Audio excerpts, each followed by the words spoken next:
Tonight on Mello TV Sports, Manchester City marks their return to the Premier League with a win over Arsenal.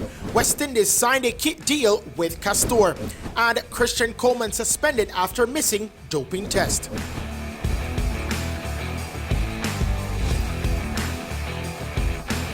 We kick off Mello TV Sports with football, as plans made by the Jamaica Football Federation for a new-look island-wide football structure have been shelved after not getting full consensus from the parish associations.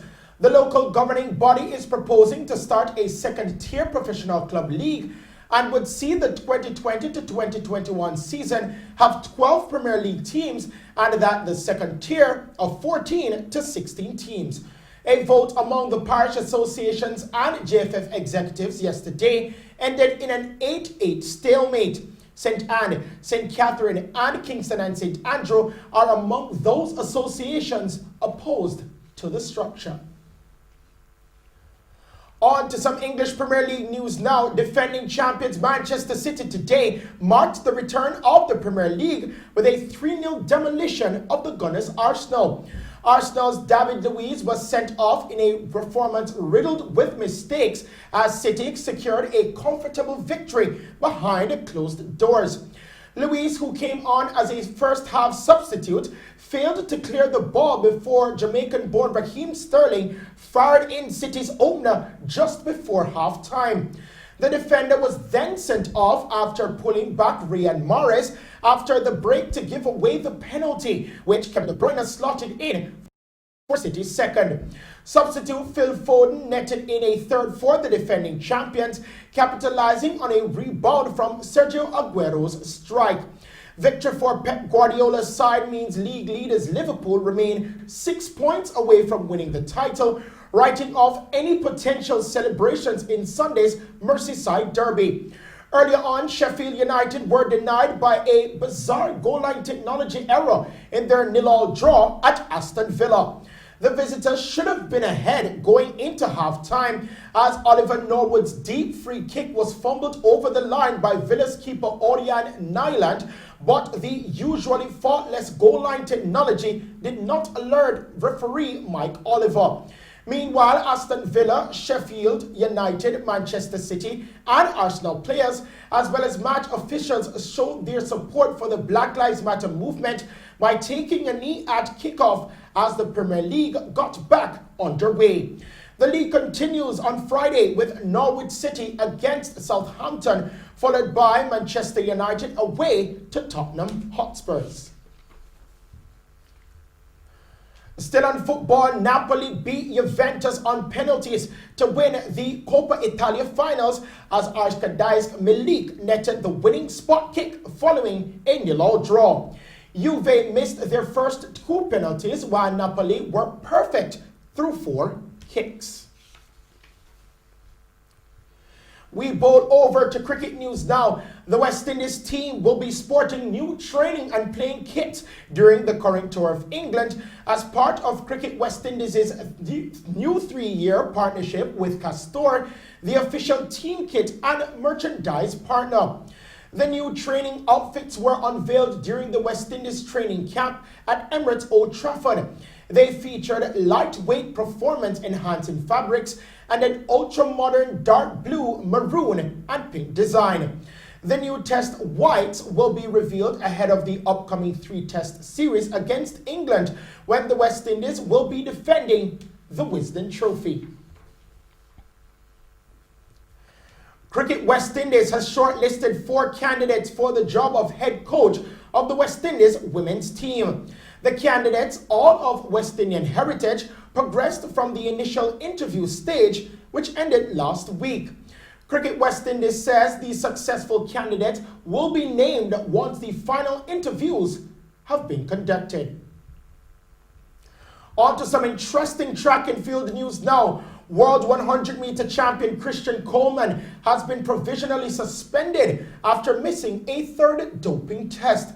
Now, the American has disputed the 3rd wearables failure on December 9, which has been confirmed by the Athletics Integrity Unit. He claims he was Christmas shopping 5 minutes away from home and the tester made no effort to contact him. The AIU does not regard Coleman's explanation for the missing test as a defense, as it is not their policy to call in athletes if they're not at their designated address. His chances of competing in Doha last August had looked slim after the U.S. Anti-Doping Agency charged Coleman with missing 3 drug tests in 12 months. However, it then withdrew the case after it was proved there had been a filing irregularity regarding the date of the first missed test. Earlier this month, Bahraini 400-meter champion Salwa Aid Nasir was provisionally suspended after missing 4 doping tests. On to tennis news now. Serena Williams has given her backing to the US Open going ahead behind closed doors this year. A number of prominent tennis players have criticized the decision to go ahead with the Grand Slam tournament at Flushing Meadows from August 31 to September 13. World number 1 Serbian Novak Djokovic has said proposed safety protocols are extreme and make it impossible to play, while defending men's champion Spanish man Rafael Nadal has also said he has no desire to travel overseas currently. Williams, however, said she cannot wait to return to New York and play the US Open 2020. World number 2 Simona Halep does not currently plan to play in New York, with the health protocols put in place by the organizers for the Grand Slam. Halep, however, said she could reconsider her stance if the situation improved by the entry deadline in mid-July, and has informed the USTA and the Women's WTA Tour of her decision. Now to end tonight's sports package, we present Sports Spotlight.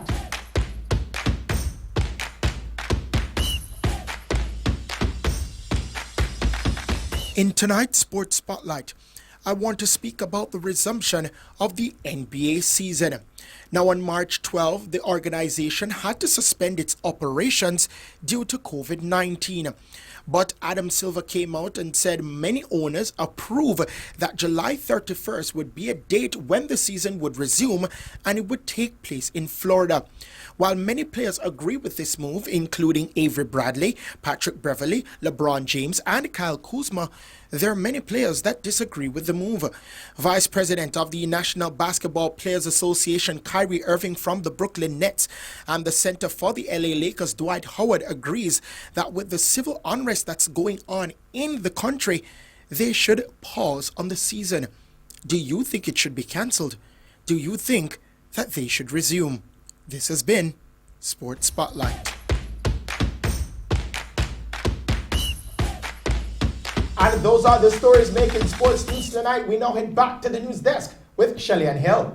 Thank you, Christopher. Now, in another news update, the Jamaica Hotel and Tourist Association, JHTA, is providing free hotel stays for healthcare professionals who have been working on the front lines in an effort to stem the spread of the coronavirus COVID-19. President of the JHTA, Omar Robinson, said that participating association members will provide free rooms and day passes as the association contributes to the de-stressing of these professionals who have been working night and day to keep the rest of us safe. The association will be collaborating with the Ministries of Health and Tourism to coordinate the activity, which will be available for medical professionals at a date to be announced shortly. Still in news tonight, the Minister of Finance and the Public Service, Dr. Nigel Clark, yesterday signed off on a $261.6 million grant made possible by the Japanese government to assist Jamaica in the fight against the coronavirus. Following the signing ceremony, Minister Clark explained that the grant will enable public health facilities in Jamaica to procure medical supplies and equipment. And now, to end tonight's newscast, here are the main points. Mayor of Montego Bay responds to statements from the opposition leader that the JLP majority in the St. James Municipal Corporation is abusing its power. Prime Minister Andrew Holness announces the appointment of Carl Samuda as the Minister of Education, Youth and Information. And Westmoreland Police lists 26-year-old O'Dane Smith as a person of interest. And that's our news package for you tonight. Thank you for tuning in to Mello TV Evening News at 8. I am Shelly Ann Hill. Stay safe and pleasant viewing.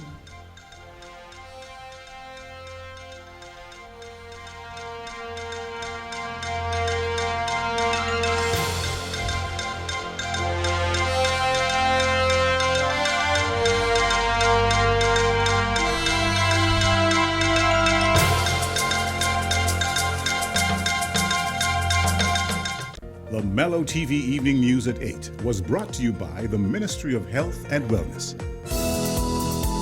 Reduce your risk of viral illnesses like the flu and coronavirus. Wash your hands frequently with soap and water. Cover your nose and mouth when coughing with a tissue and dispose of it. Avoid close contact with anyone with the cold or flu-like symptoms. If you think you've been exposed to COVID-19, stay home. Self-isolate immediately and call 888-1-LOVE. That's 888-663-5683. A message from the Ministry of Health and Wellness.